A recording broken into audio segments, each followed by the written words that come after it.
Xo'sh, assalomu alaykum o'quvchilar hamda ustozlar.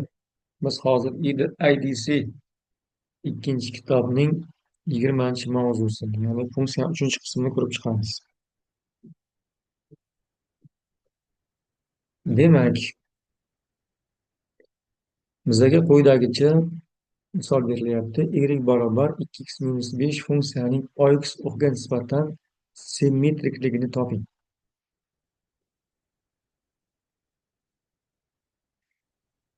Demak, oldin logikasini tushunib olsak, agar bizga y barobar kx plus l funksiya berilgan bo'lsa, ox o'qiga nisbatan simmetrik funksiyani toping degan savol berilsa, simmetrik funksiyani toping. Nima bo'ladi?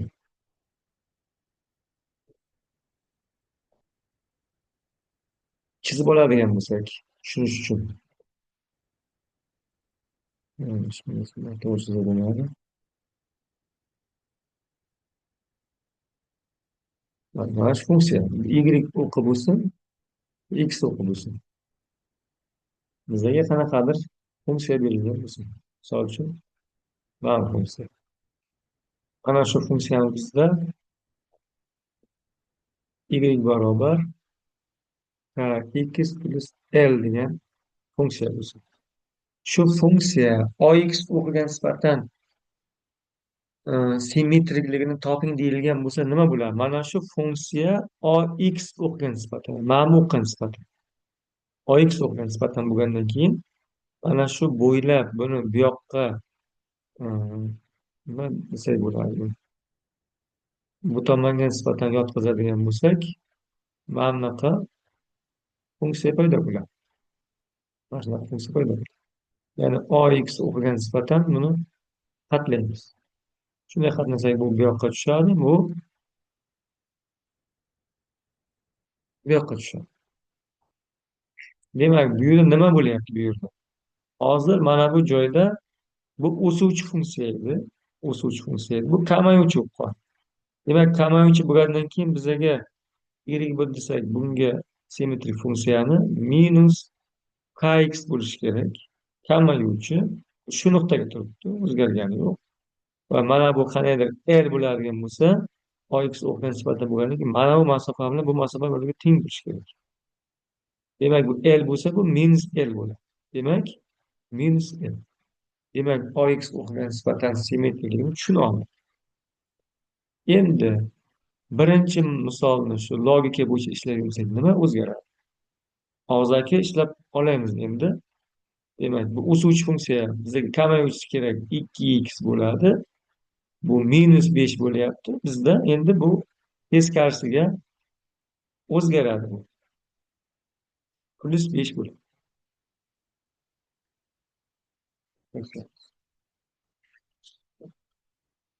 Mana shunaqa bo'ladi.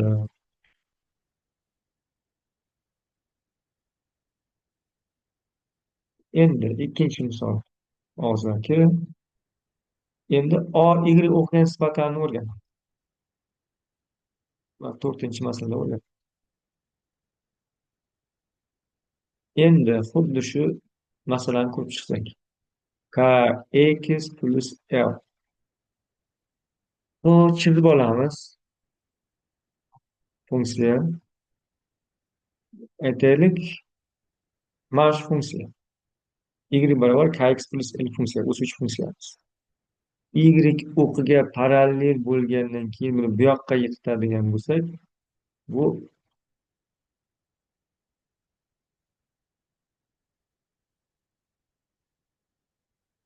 mana shunaqa funksiya bo'lib qoladi. Sal o'xshamayapti. Mana bu yerdan kesib o'tish kerakda. Mana bu funksiya paydo bo'lib qoladi. Bu endi bizda y1 funksiya. Mana bu y. Kx plus l funksiya. Nima o'zgaryapti? Xuddi shunaqa minus kx paydo bo'ldi. Chunki bu o'suvchi edi, bu kamayuvchi funksiya. chapdan o'ngga harakatlantirganimizda x o'sgan sari y qiymat kamaymoqda. Demak, bu kamayuvchi funksiya, bu o'suvchi funksiya. Minus kx bo'ladi. Mana bu x, y o'qini kesib nuqtasi o'zgaryaptimi? Yo'q, o'zgargani yo'q. O'shaning uchun bu o'zgarmaydi, plus l bo'ladi. Plus l bo'ladi. Kx minus kx plus l bo'ladi. Demak, mana bu to'rtinchi funksiya nima bo'layapti? Mana bu kamayuvchi funksiya bo'lishi kerak va bu o'zgarmasligi kerak. 4x minus 3. To'rtinchisi. Minus 3x minus 2. Endi koordinatlar boshiga nisbatan simmetrikligini ko'rib chiqamiz. Endi koordinatlar boshiga nisbatan simmetrikni ko'rib chiqsak, endi bu nima degani? Koordinatlar boshiga nisbatan bo'lganda nima bo'ladi? Misol uchun mana bu joyda A nuqta va B nuqta bo'lsa, bu A yo B nuqta bo'lsa Amiz, bu yoqda bironta mana bu nuqtani ko'chiradigan bo'lsak, bu minus A minus Bga o'zgarar edi. Demak, ikkalasini ham teskari ishora qilishimiz kerak ekan. Ya'ni y ni o'rniga minus y qo'yaman, y ni o'rniga minus y qo'yaman, x ni o'rniga minus x qo'yaman. Minus y barobar minus 2x minus 3. Minusni tasdiq qildirib yubortirsam, y barobar 2x plus 3 degan funksiya paydo bo'lar ekan. Mana shu funksiya koordinatlar boshiga nisbatan simmetrik funksiya ekan. Endi koordinatlar boshiga nisbatan hammasi bu, koordinatlar boshiga nisbatan y ning x to'g'risida nisbatan deyapti. Buni ham ko'rib chiqamiz. Y ning x o'qiga nisbatan degani nima degani? Ha. Endi o'zi y ning x ni grafikini chizib olsak, bu birinchi yoki uchinchi chorakni nimasi bo'ladi? Voy,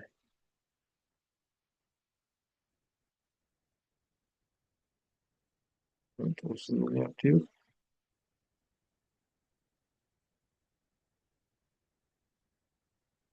Soat linear deylik.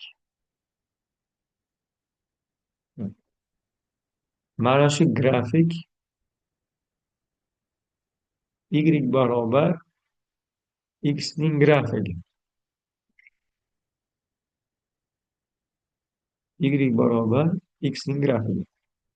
Bu birinchi va uchinchi chorak nimasi bo'ladi? Bistrisasi bo'ladi. Nimaga? Bir qo'yganda bir bo'lyapti. Ikki qo'yganda ikki bo'ladi. Minus bir qo'yganda minus bir bo'ladi. Shuning uchun bu teng masofalar bo'lgani uchun bu bistrisa bo'ladi. Birinchi, uchinchi chorak bistrisasi bo'ladi. Xo'sh, y ning x ning grafiga nisbatan bo'lyapti. Endi 7x plus 9 funksiyani ko'rib chiqsak, 7x plus 9 funksiyani ko'rib chiqsak, buni chizib olishimiz kerak. Y barobar 7x plus 9 funksiya. Chizsak, bu 0 bersam 9 dan o'tadi.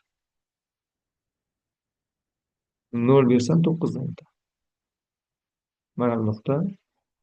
Va y ga 0 bersam, x minus 9 taqsim 7. Minus 1,7 dan 2 bo'ladi. Minus 1. Endi minus. Mana bu joyda bir son bor ekan. Minus 9 taqsim 2 degan son bor. Xo'sh. Grafik shunaqa ketadi. Chizamiz buni.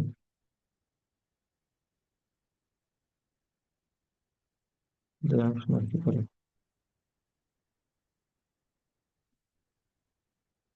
Mana shu bilan. Shunga nisbatan simmetrik bo'lish uchun nima bo'lishi kerak?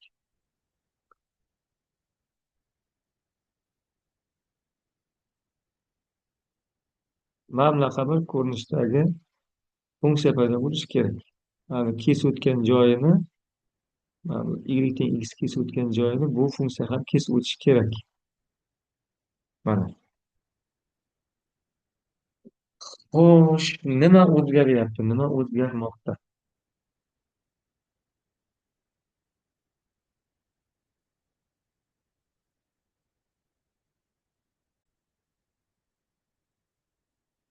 Endi y barobar 7x plus 9 funksiyaga y teng x bo'lgani uchun y ni o'rniga x, x o'rniga y qo'yib o'rnini almashtiramiz. Y o'rniga x qo'yaman, x o'rniga y qo'yaman. Va shu funksiyadan y topib qo'yishim kerak. O'sha funksiya simmetrik funksiya bo'ladi. Demak, y barobar x taqsim 7 minus 9 taqsim 7 bo'ladi. X minus 9 taqsim 7 uni olganda mana shu yechim bo'ladi. Buni ham. Endi x teng 2 ga nisbatan deyapti.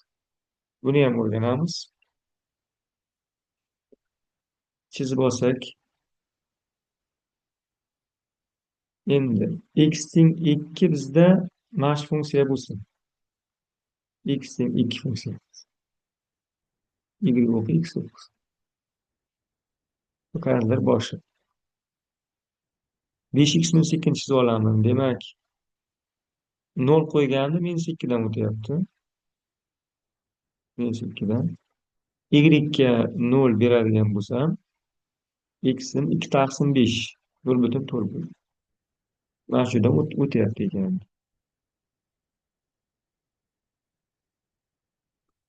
Buni ham chizib olamiz hozir.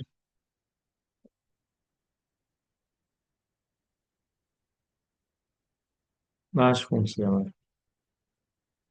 Mana bu joyga kesib o'tyapti. Shunga nisbatan nima bo'lishi kerak? Mana shu to'g'risizlikqa nisbatan simmetrik bo'lishi kerak. X o'qiga nisbatan emas, x 2 ga nisbatan bo'lyapti. O'shaning uchun endi bu tomonga qarab ketadi mana. Nechi masofa? 2 bor. Bu joyda 0 qo'ysam 2 bo'lyapti. 2, 2. Mana bu ham 2. 4 tursa 6. Mana bu yerdan o'tadi misol uchun. Mana bunaqa funksiya. Fikrlashni o'rgansak, forma yodlashdan ko'ra yaxshiroq.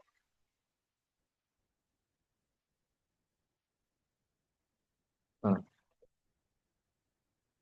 Endi mana bu funksiyamiz bizda y barobar 5x minus 2 edi. Bilamizki, to'g'risizlik funksiyasida x ni oldi musbat bo'lsa, u o'suvchi funksiya. Ya'ni y 5x minus 2 o'suvchi funksiya. Endi bunga teskari funksiya y1 deydigan bo'lsak, mana bunisi y1. Kamayuvchi ketyapti. Kamayuvchi bo'lgani uchun x oldidagi koefitsient o'zgaradi. Minus 5x bo'ladi. Endi bu 0 qo'yganimda nima bo'lyapti? 0 qo'yganimda minus 2 bo'lyapti. Endi buni tushunib olish uchun mana bu joygacha bo'lgan masofa nechi? Bu yoq minus 2, bu yog'i 2 birlikka o'tyapti. Jami 4. Demak, simmetrik bo'lish uchun mana bu masofa ham shuncha bo'lishi kerak. Mana bu masofa. Chagacha bo'lgan masofa ham shu bo'lishi kerak. Teng bo'lishi kerak. 4 bo'lishi kerak. 2 bo'lsa, 2 ga nechini qo'shsam 4 bo'ladi? 6 ni qo'shsam 4 bo'ladi. Demak, 6 bo'lar ekan. Yoki nima qilamiz? Mana bu minus 2 dan nechi ko'tarilib ketyapti tepaga? 2 bu yog'iga 6. 8. 8 ni qo'shsak mana bu 5x minus 2 ga. 5 minus 5x plus 6 kelib chiqadi. Ve mana bu demak savolning javobi bo'ladi. Minus 5x plus 6. Minus 5x plus 6.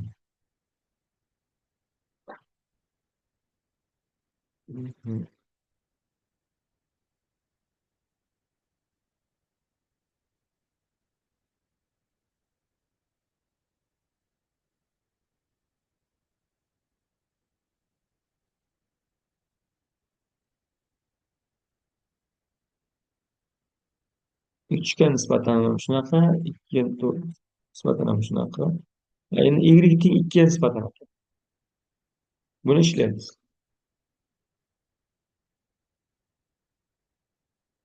Endi grafikda solib qilamiz. Grafikda y teng 2 endi.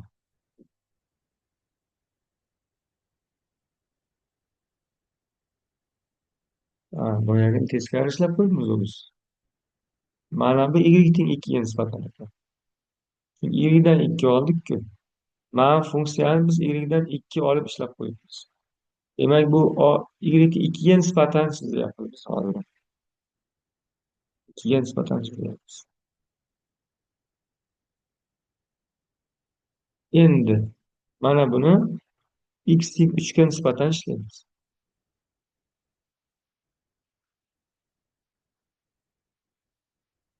1 x. X teng 3. X to'qidan 3 olamizda. Shundan parallel to'g'ri o'tkazamiz.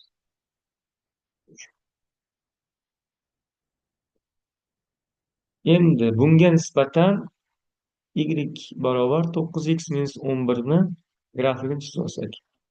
X ni o'rniga 0 qo'yadigan bo'lsam, minus 11 ga teng bo'lar ekan. Minus 11 ga teng bo'lar ekan.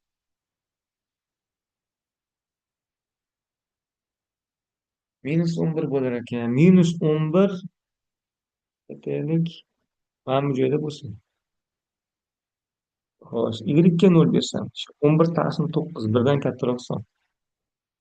Y ga 0 bersam, birdan kattaroq son. Mana bu joyda bo'lsin shu. Ikkovini birlashtirsam, mana shu joyda o'tyapti. Endi bunga nisbatan simmetrik bo'lish uchun endi bu tomonga qarab ketish kerak. Mana bunaqa. X bilan kesishgan joydan kesib o'tish kerak.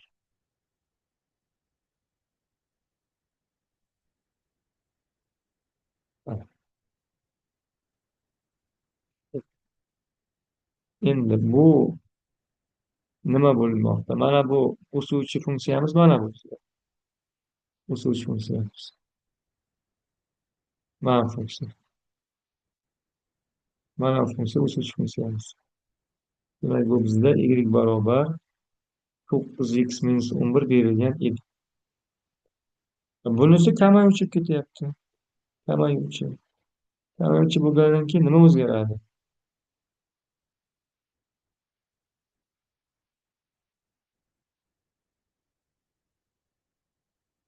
Oldida koeffitsient o'zgaradi. Minus 9x bo'ladi.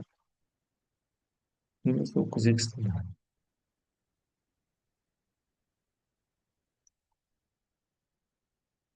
X ni o'rniga 3 qo'yganim nima bo'lar ekan? X ni o'rniga 3 qo'ysam.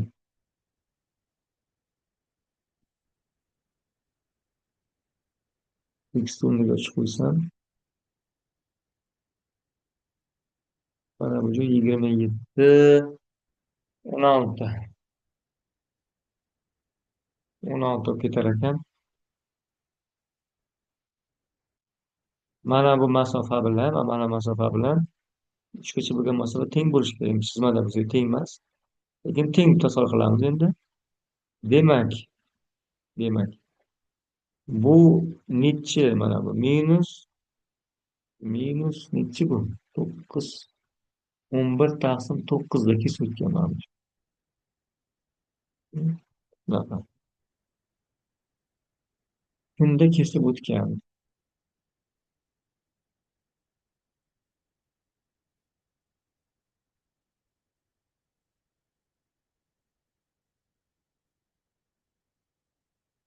mana bu kesadigan nuqtasini topadigan bo'lsak, mana bu nuqtani topadigan bo'lsak, x o'rniga 3 qo'yishim kerak.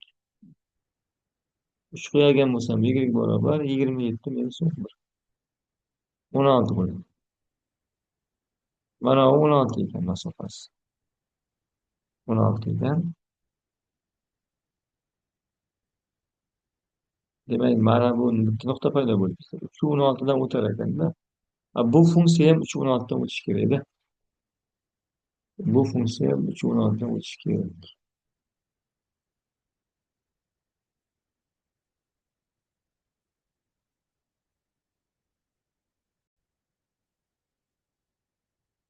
Endi x ni 3 qo'yganimizda y 16 chiqdi. Demak, mana buni biz qidirilayotgan funksiyani -9x plus b deydigan bo'lsak, bizda bitta nuqta bor. 3 u 16 nuqtadan bu ham o'tyapti keskincha, bu ham o'tmoqda. Demak, bu funksiya ham o'tishi kerak. Shu nuqtani qo'yib ko'rib b ni topamiz. 16 barobar -9 karra 3 plus b. Bu yerdan b ni -27 qo'shsak 43 paydo bo'ladi. Demak, y1 simmetrik funksiyamiz -9x plus 43 ekan. Demak, y likni bildik. Mana bu y ning 2niki bu. Teskarishtirib qo'yibmiz. Shundan tushunib olsak bo'ladi. Y ning 2. Mana bu misolda ishlasak. Bu misolni yana ishlaylik. Mana shu misol. Mana. Y ning 2 ni grafigi mana shu. 0. Bu y ning y ning 2 mana shu grafik. To'ppa-to'g'ri. -2x plus 11 chizadigan bo'lsak. Demak, 0 qo'ysam y 11 bo'lar ekan. Mana bu yerga turibdi mana. Mana shuni 11 deylik endi. 11. Y ga 0 qo'ysam 5,5 chiqar ekan. 5,5 mana 5, 6, 5,5. Shuni endi chizib oladigan bo'lsam, mana bunaqa grafik. -x plus kamayuvchi funksiya. Kamayuvchi funksiya. Biz mana bunga nisbatan to'g'risida nisbatan, mana bunga nisbatan bo'lmoqda. Mana shunga nisbatan bo'lyapti. Endi demak, mana bu masofa bilan teng ravishda o'zgarishi kerak. Teng ravishda o'zgaradigan funksiya qanday bo'ladi? Bu nechi bu masofa? 2, 11. 11 dan 2 ni esa 9 ekan. Pastga ham 9 ketishi kerak-da hozir. 9 ketishi kerak.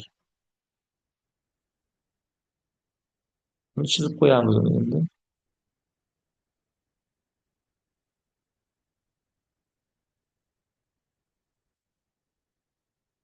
Mana bunaqa ketyapti xullas. Xo'sh,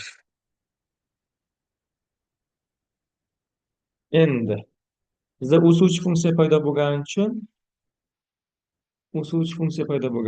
y barobar bo'ladi -2x emas, +2x bo'ladi. +2x bo'ladi. Demak, +2x plus b bo'lar ekan. Mana bu nuqtani topib olsak ham bo'ladi mana bu nuqtani. Topib olib qo'yib yuborsak ham chiqaveradi, tepadagidek chiqadi. Misol uchun, bu nuqta nechi bo'lyapti bu nuqta? Nechi bo'ladi?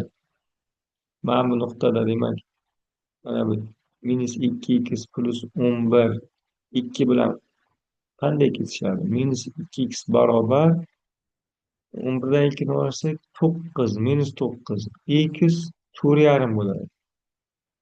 Y topamiz 4,5 qo'yib. 4,5 qo'yadigan bo'lsa 2 bo'ladi endi u. -4,5 u 2 nuqtadan o'tadi. Plus. Shuni qo'yib ko'rsak ham bo'ladi. 2 bo'lmoqda -4,5 plus 4,5 qo'ysak 9 yuz b. B barobar -7. Demak, y barobar 2x minus 7 bo'lmoqda. Yoki bilamizki, mana bu joygacha mana 9 masofa bo'lsa, bu yoqqa ham 9 bo'lmaydi. 2 qoladi. Bu yoqqa -7 masofa tushsak, jami -7 bo'lishi kerak bo'lsa, 9 bo'lishi kerak bo'lsa, 0 qo'ygan -7 bo'lyapti. Demak, b ning -7ligini shundan ham topsak bo'ladi. Demak, javobimiz bizani mana shu bo'ldi. X minus 7 simmetrik funksiya ekan. Yana qanaqa savollarimiz bor? Endi nuqtaga nisbatan simmetriklarni ko'rib chiqamiz.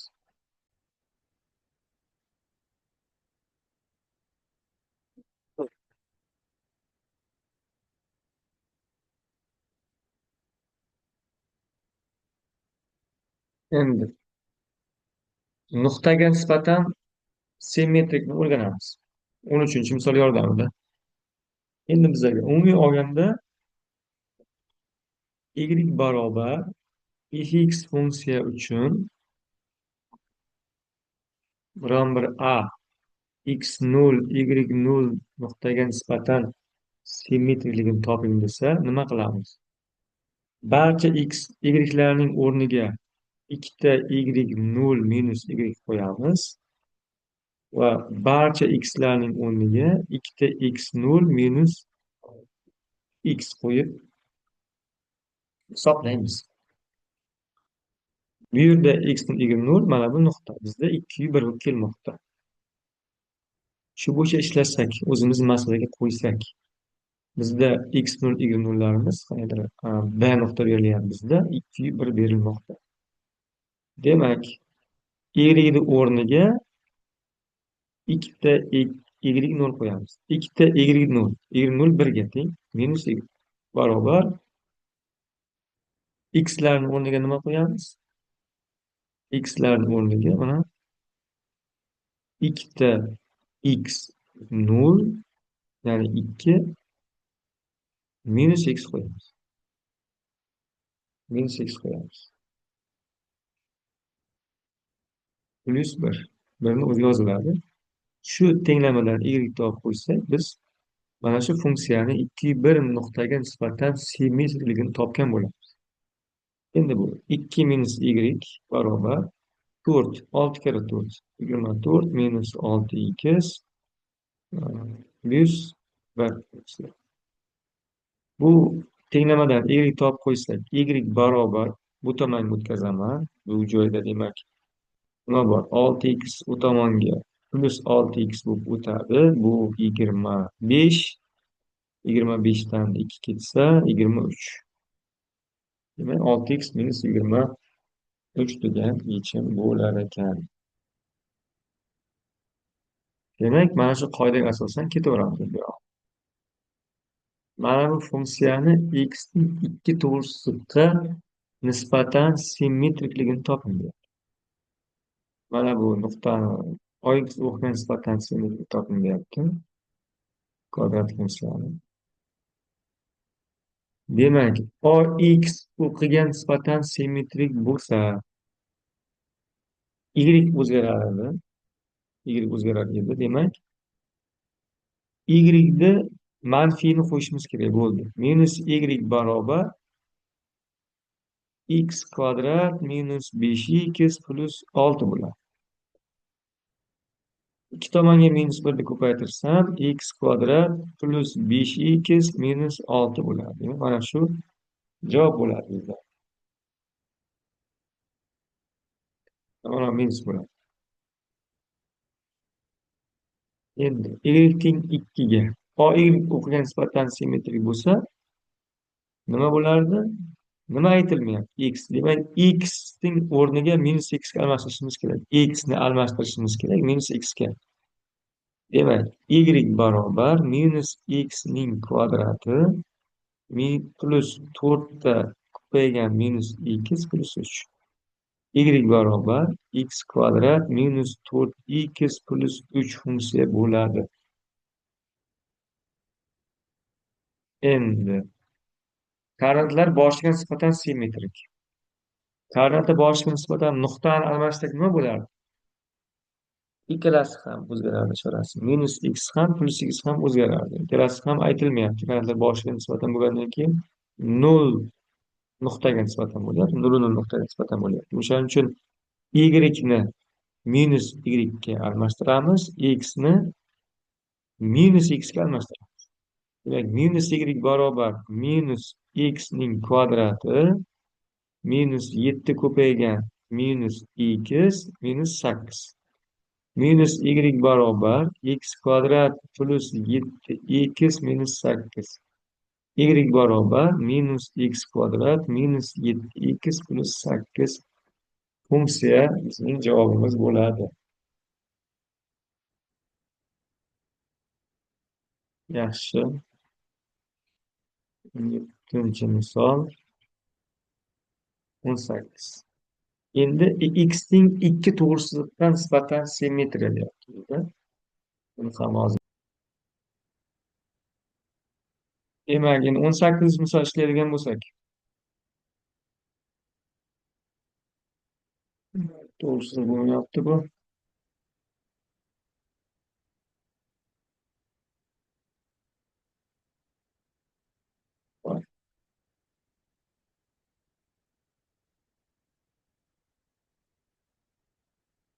Aytaylik, buni chizib olaylik tushunish uchun.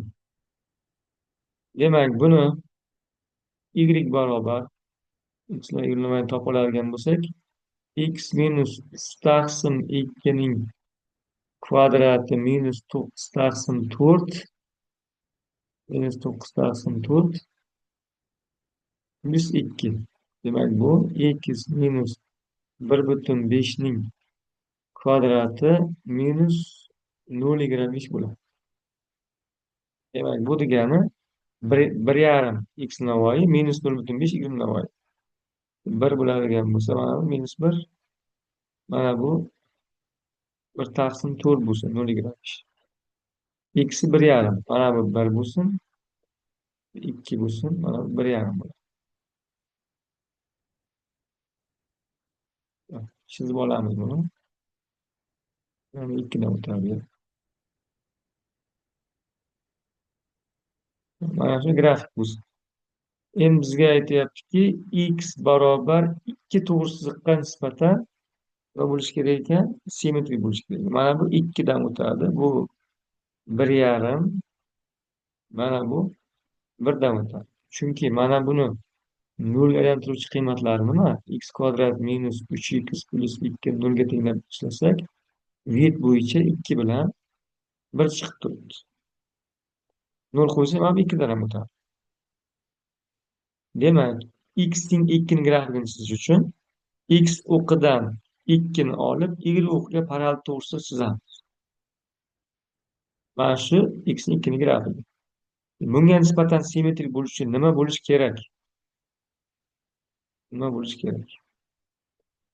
Mana bu, mana buni bu tomonga x, mana bu x ning 2 bo'yicha bu tomonga buklasak nima paydo bo'ladi? Buni bu tomonga buklaymiz-da. Shunda buklaydigan bo'lsak, mana bu yoq bu tomon o'tib qoladi, bu tomoni bu yoqqa o'tib qoladi. Sarxonlik bo'lib qoldi. Bunaqa bo'ladi. Bunaqa o'tadi. Mana bu joyga kelib turibdi. Mana bu mana yerga kelib turibdi. Demak, simmetriklik xossasiga ko'ra topsak bo'ladi. Mana bu masofa nechiga teng mana shu masofa? 1,5 dan 2 gacha. 0,5 mi? Demak, mana bu nuqtadan ham 0,5 yursak, 2 ga 0,5 ni qo'shsak, bu 2,5 bo'lar ekan. Mana bu nuqta o'zgarmaydi. O'sha 0,5 bu. Minusdan. Demak, buni chizadigan bo'lsak, x minus 2,5 ning kvadrati minus 0,25 bo'ladi. Endi buni ochib chiqaradigan bo'lsak, y barobar x kvadrat minus 5x, bu plus 6,25, mana bu bilan plus 6 bilan ayrilib ketadi. Mana shu funksiyani qidirayotgan ekanmiz-da.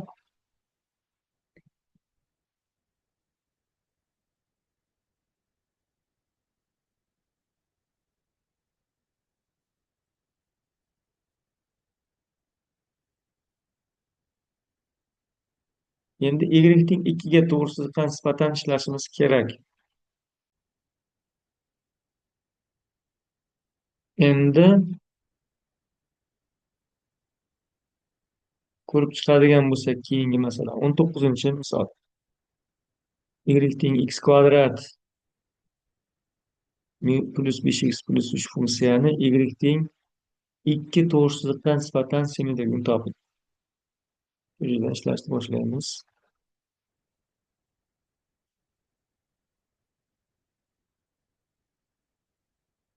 X o'qi, y o'qi. 19-chi misol ishlayapman. 14 ni emas. Demak, buni oldin parabolaning uchi bo'yicha formulasi bo'yicha yozib olamiz. Buni x plus 5 taqsim 2 ning kvadrati minus 25 taqsim 4 plus 3 sifatida yozib olsam, y barobar x plus 2,5 minus 12, 13 taqsim 4 bo'ladi. Demak, buni holat kelgandan keyin bu x navoiy belgilangan bo'ladi. Demak, minus 2,5. Mana bu joyda bo'lsa, minus 2,5. Bu yerda bo'ladigan bo'lsa, keyin bunisi minus 13 taqsim 4 bo'lsin. Mana bu joyda. Shundan tepaga qaraydi va 0 qo'yganda 3 bo'ladi. Mana 3dan kesib o'tsin. Mana. Taqribiy ichida ham shu yerda. Ha,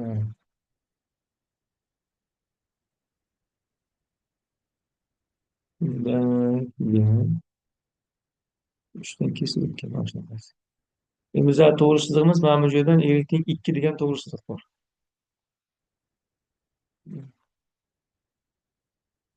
Shundan pastda bo'ladi. Bu y teng 2 degan to'g'risizlik. Shunga nisbatan simmetrik bo'lishi nima bo'lishi kerak? Mana bunga nisbatan simmetrik bo'lishi uchun endi mana bu masofa bor bizda. Mana bu masofa bor. Boshqa rang bilan ko'rsataman. Shu masofaga teng ravishda tepaga ko'chadi va pastga qaraydi va xuddi shu joydan kesib o'tish kerak. Mana bu y teng 2 ni kesib o'tgan nuqtadan kesib o'tish kerak bu. Ha, kesib o'tish kerak. Mana shu simmetrik bo'ladi. To'g'risizlik bo'lmaydi, to'g'risizlik qolyapti. Mana shunaqa bo'ladi. Endi nima bo'lar ekan desak, bizda mana bu joygacha bo'lgan masofamiz nima edi? 13 taqsim 4 edi mana. 13 taqsim 4 4 minus. O'sha 13 taqsim 4 masofaga 2 birlik qo'shilyapti. Chunki mana bu 2 masofa. Chunki y teng 2 ku. 2 masofa. Qo'shadigan bo'lsam bu bizda 8 21 taqsim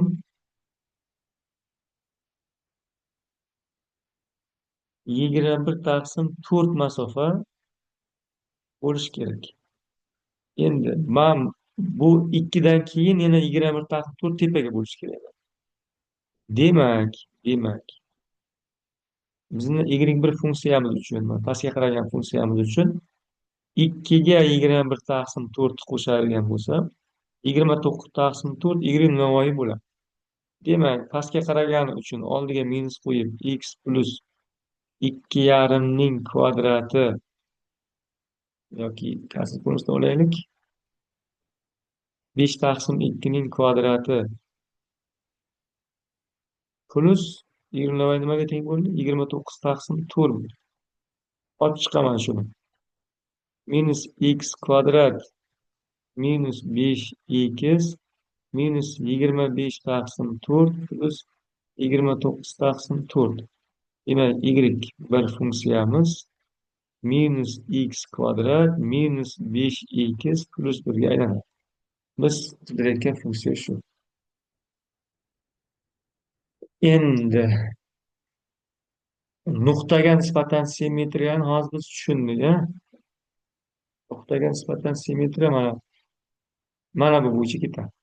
Qanaqa funksiya bo'lishidan qat'iy nazar y'larning o'rniga 2x navoiy minus y, x'larni o'rniga 2x navoiy minus x qo'yamiz. Mana buni ham ishlab ko'rsataman, mayli.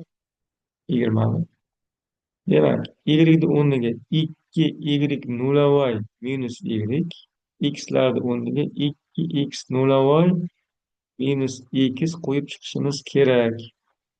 Minus 6 x o'rniga 2 ta x nolavoy minus x qo'ysam plus 6.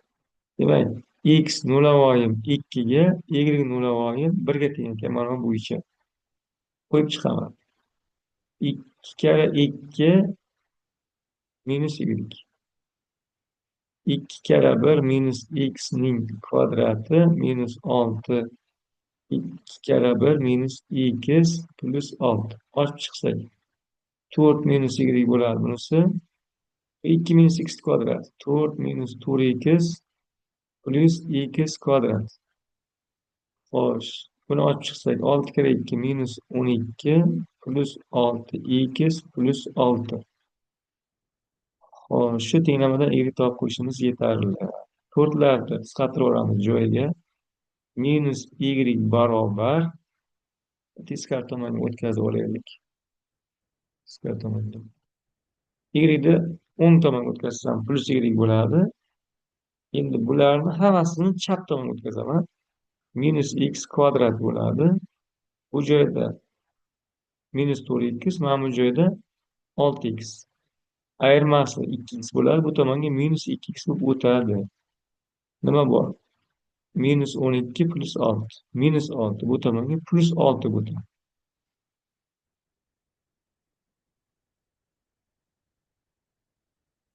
Endi 2 bir nuqtaga nisbatan edi. Yechim shunaqa chiqyapti. Tekshirib ko'ramiz. Minus 12x plus 6x.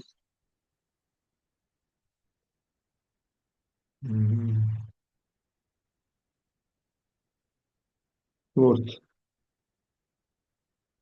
minus 4x plus x kvadrat.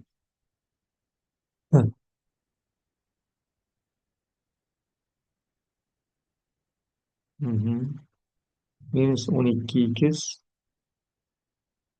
plus 6x plus 6. Minus 6 plus 6. To'rtlar joyiga ketyapti-da. To'g'ri. Demak, biz qidirayotgan funksiya mana shu.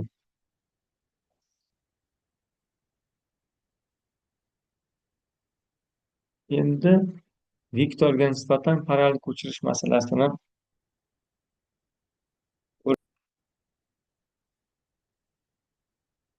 endi 21-chi masalani ko'rib chiqsak,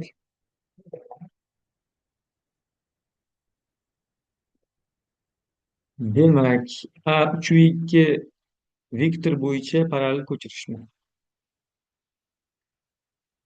Shuni ko'chirishimiz kerak zost.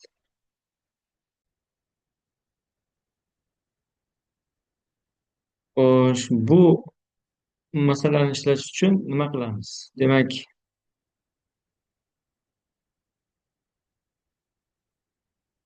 y dan y nolavoyni ayiramiz. Mana buni y nolavoyda oladigan bo'lsak, x nolavoyda ayiramiz. Buni y nolavoyda ayiramiz. Demak, y minus y nolavoy barobar 3x minus x nolavoy minus 2. Shunga qo'yamiz. Y nolavoyimiz 2. 2ni ayiramiz va 3x buni 3 da ayiramiz minus 2.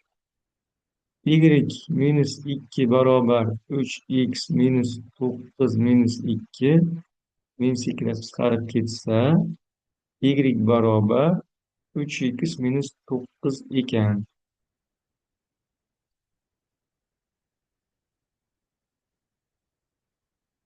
Demak, mana shu funksiya mana to'g'ri chiziqni vektor bo'yicha parallel ko'chdi. Mana shu funksiya bo'lar ekan, ko'chgan funksiya. 22 ham shu savol. 23 vektor bo'yicha parallel yozilgan. Bu ham shu savol. Bu ham shu savol. Shu savol. Shu savol.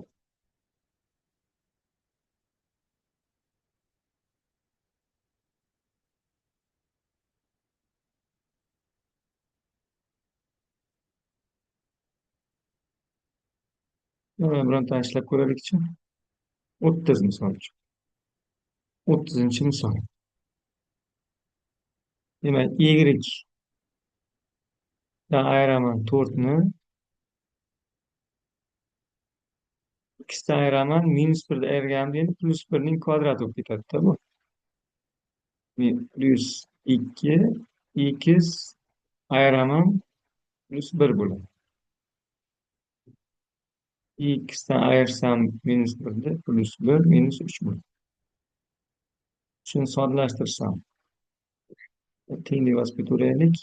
X kvadrat plus 2x plus 1 plus 2x plus 2 taqsim x minus 2. Demak, y barobar, soddalashtirib yozamiz endi. X kvadrat plus 4 x plus 3 taqsim x minus 2.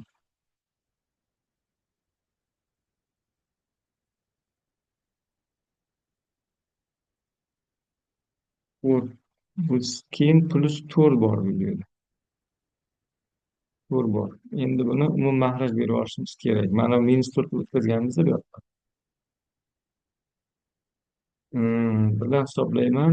X kvadrat bo'ladi. Mana bu yerda 4x bilan 8x bo'ladi. Endi nima qolyapti? 4x bor va -8 bor. +5 endi. -5 taqsim x minus 2. Demak, funksiya parallel ko'chirishdan hosil bo'lgan funksiya mana shu ekanda. Mana funksiya ekan. Mana shu. Javob shu.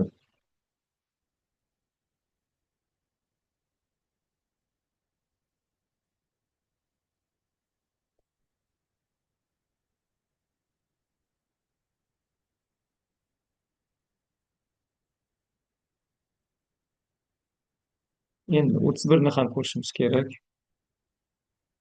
31 OX o'qi bo'yicha 2 birlik o'ngga, OY o'qi bo'yicha 3 birlik pastga parallel ko'chirishdan hosil bo'lgan funksiya grafigini toping deyapti. Endi buni chizib bir tushuntirib olaman.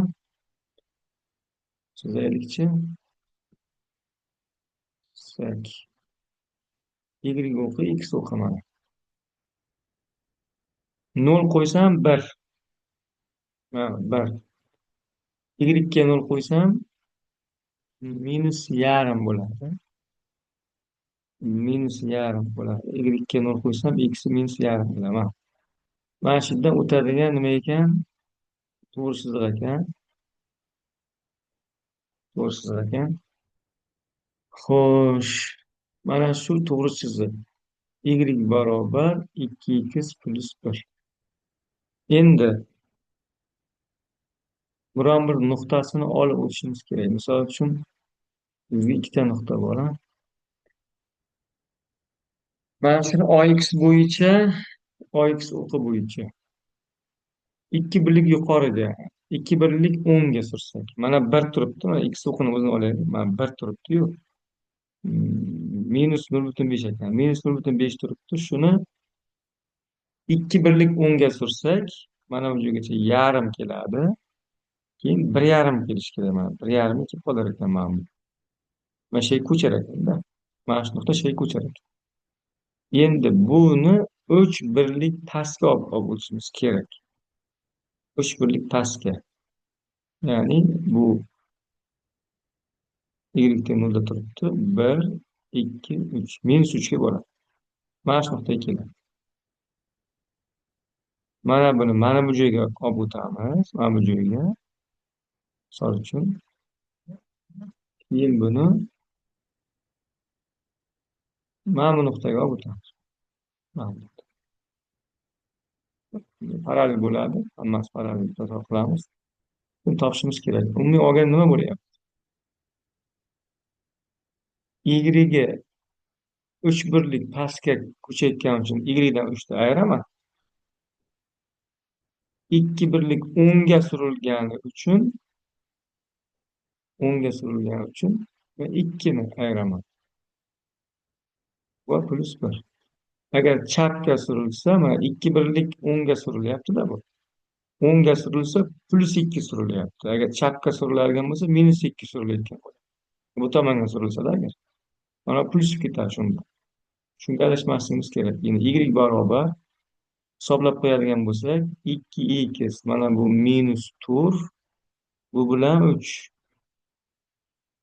Minus to'rt, minus uch, ikki x bo'lib qolar ekan. 31-misol. Adashmadikmi? 4x plus 1. 2 birlik 10'ga. 2 birlik 10'ga. X 2 bor oldiga 2x minus 2 plus 1. 2x 4 3 minus 3. Mana shunaqa qoladi.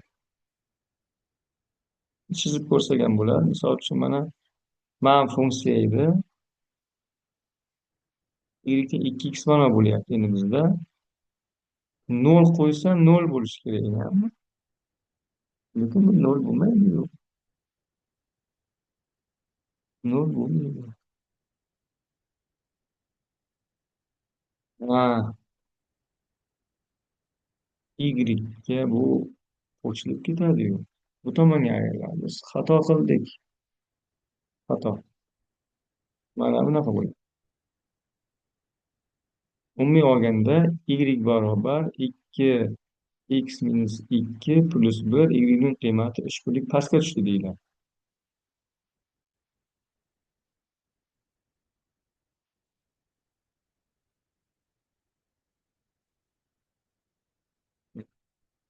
Y ning qiymati 3 pastga tushdi. O'shanda y barobar 2x minus 4 plus 1 minus 3. Y barobar 2x minus 6 bo'lar ekan. Mana shu haqiqatga yaqin. Mana bu haqiqatda minus 6 dan o'tadi. Mana chiqdi. Demak shunaqa bo'ladi. Bu ham endi shu masala.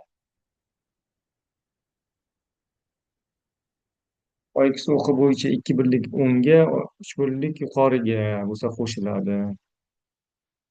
Oy oy 4 birlik o'ngga, oy 1 birlik chapga. Mana chapkani bitta ko'rsatib bering. Y barobar mana x kvadrat plus 2x ni ox o'qi bo'yicha 2 birlik chapga bo'ladigan bo'lsa, bizda formulada nima bo'ladi? Formulada x dan ayirishim kerak. Chapga bo'lsa plus 2 bo'lib ketadi. Chunki minus 2 bo'ladi. Chapga minus 2 birlik kamayadi. Shuni kvadrati plus 2 x plus 2 va oy 2 birlik yuqori. 2 birlik ko'tarilyapti. Shuni solib qo'yishim kerak. X kvadrat plus 4x plus 4 plus 2x plus 4 plus 2. Soladigan bo'lsak, x kvadrat plus 6 x 8 10 bo'lmoqda. X kvadrat plus 2x plus 10 bo'lyaptimi? 2 birlik chapga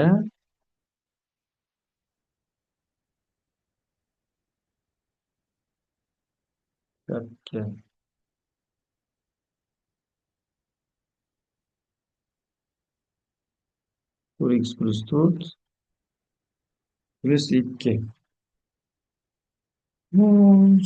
Hozir buni chizib ko'rsak, xato qilmadik shekilli. Bir birlik chapga ekanda, o'shaning uchun xato chiqyapti. Bir birlik chapga ekan, mana o'rgatib chiqyaptiman. 1 bo'ladi, bu 1 bo'ladi, bu 2 bo'ladi. Mana bu 2x bo'ladi. Bu 2x plus 2 bo'ladi. O'shanda mana bu 2 bo'ladi bu. 4x bo'lar ekanda. 4x bo'lar ekan. Bunisi mana bu endi 1 bo'ladi. Shunda bu 5 bo'ladi. Boshqatdan ko'rayotganmiz.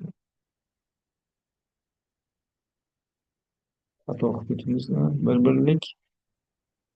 Demak, x plus 1 kvadrat plus 2 x plus 1 plus 2. Y barobar x kvadrat plus 2 x plus 1 plus 2x plus 2 plus 2 bo'ladi. Y barobar x kvadrat plus 4x plus 5 bo'ladi. Mas funksiya.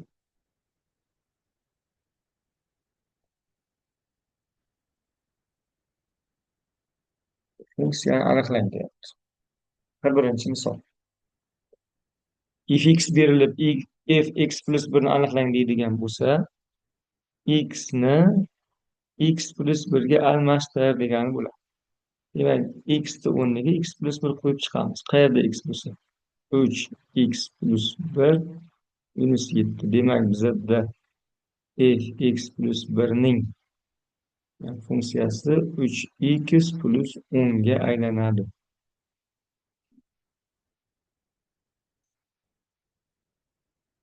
Ya, 10 bo'lmaydi, 4 bo'ladi. Minus 7 ekan. Minus 4 bo'ladi. Xo'sh, endi krittidan ko'rsatib beraman. Bu oson ekan, x uni 2x qo'yar ekanmiz. Demak, bizda nimani? F gx topildi. F gx ni toping deyapti bizda. Demak, gx nimaga teng? Bu degani f 2x plus 1 ni toping degani. Gx ning qiymati chunki 2x plus 1 ga teng. Xo'sh. 3 ni 2x plus 1-si. Ketdi bu. Xuddi shunaqa narsalar. Endi 2x ni x ga almashtir deyapti. 2x ni almashtirasan x ga deyapti. Bu degani x ni o'rniga x taqsim 2 qo'yasan degani. Endi shunda fx paydo bo'ladi. X ni o'rniga x taqsim 2 qo'ysak 4x kvadrat taqsim 4, 2x ni o'rniga x minus 6. Demak, fx x kvadrat plus x minus 6.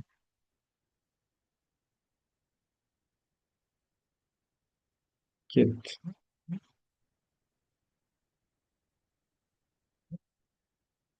Endi 57 ni ko'ramiz. 57 ni ko'ramiz.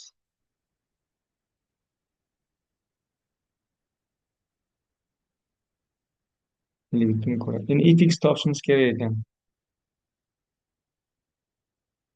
Endi x plus 1 taqsim x minus 1 ni t ga almashtirishimiz kerak. Bu yerda x topib olishimiz kerak. X plus 1 barobar tx minus t. Mana bundan bir tomonga o'tkazamizdagi ayiramiz. Misol tx minus t barobar t plus 1. T'ni chiqarib oladigan bo'lsam x minus 1 barobar t plus 1. X minus 1 barobar t plus 1 taqsim t. X barobar t plus 1 taqsim t plus 1. Demak, bu 2 t plus 1 taqsim t qo'yish kerak ekan x o'rniga.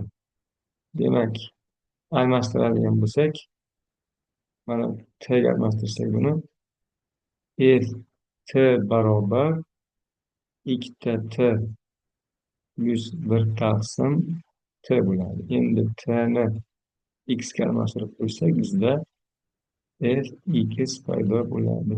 2x plus 1 taqsim x.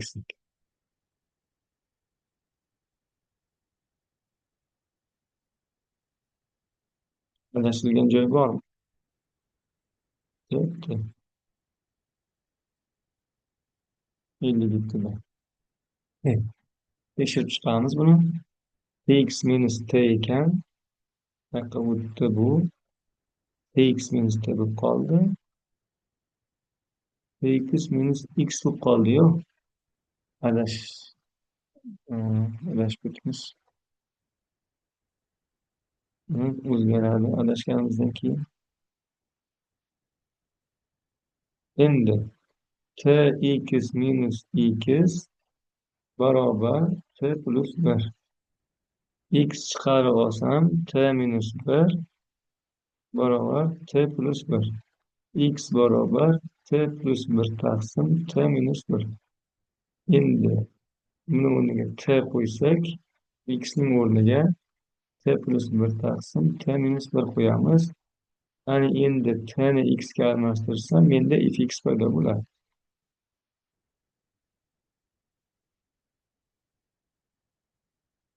Mana bosh f3 ni toping deyapti. F3 ni. X o'rniga 3 qo'ysam f3 paydo bo'lar ekan, kelib chiqadi. Bo'ldi. F2 ni toping deyapti. F2 ni topishim uchun nimani 66 ni ishlaylikchi. X o'rniga 1, 2 qo'ysam f3 plus 3 ta f2 barobar 2 qo'yyapman, 2 ning kvadrati bo'ladi. Endi 1, 3 qo'ysam, f2 plus 3 ta f3 2 ning kubi bo'ladi. Bularni sistema qilib men f2 ni topishim kerak. Endi sal soddalashtirib oladigan bo'lsak, f3 ni yo'qotishim uchun mana bu birinchi tenglamaga 3 ni ko'paytirishim kerak. 3 ta f3 plus 9 ta f2 9 ta bo'ldi bu. Barobar 4 kere 3 12. Buni o'zini yozaman. 3f3 plus f2 barobar 8. Tenglamani ayirib oladigan bo'lsam, f3 dan qutulaman. Ayirsam 9 tadan bitta f2. 8 ta f2. 12 dan 8 ayirsam 4. Demak, f2 bittasini ketadi. 65-chi musobaqa.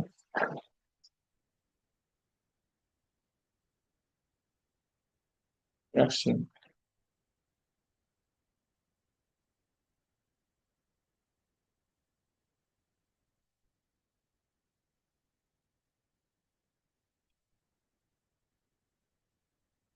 Bir 6 qo'ysak, bir qo'ysak, xuddi boyagidek f1 va f6 ga nisbatan tenglamalar sistemasidan f6 ni topib qo'yamiz bunda.